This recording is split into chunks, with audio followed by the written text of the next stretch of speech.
जानती हो, मैंने जनरल साहिबा और सादिया साहिबा को बात करते सुना है किचन में। मैंने मरियम को और वो लड़की है ना, अमीने। हाँ अमीने, उन दोनों को छुप के अक्सर बातें करते देखा है।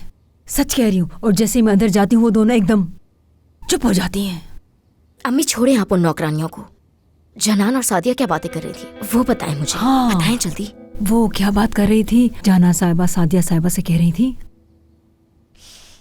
थी कि तुम सब कुछ खो दोगी सादिया साहिबा को, और कहा कि ना सिर्फ बच्चों को, अपने शोहर को भी खो दोगी। अम्मी मुझे लगता है सादिया अपने शौहर को धोखा दे रही है। दूसरे लोगों को हकीर समझती है लेकिन खुद सबसे बदतर है। खुदा जाने कि जब ये सच सामने आएगा तो क्या होगा।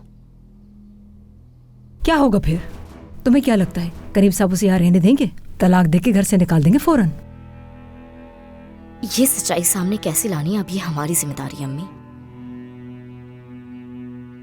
क्या मतलब?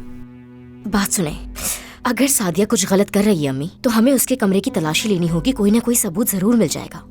सुल्ताना साहिबा की नजर हर वक्त मुझ पर होती है तो मैं उसके कमरे तक नहीं जा सकती, मगर आप जा सकती हैं। जब आप सफाई करने जाएंगी तो उसकी अलमारी चेक करें, बैग्स चेक करें, जरूर कुछ ना कुछ मिल जाएगा। अम्मी अगर हमें उसके खिलाफ एक छोटा सा भी सबूत मिल गया तो वो काफी होगा। क्या वाकई?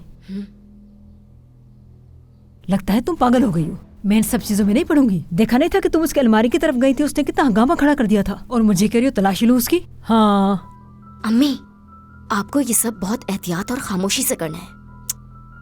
कर सकती हैं आप ये। आप पर तो किसी को शक भी नहीं होगा।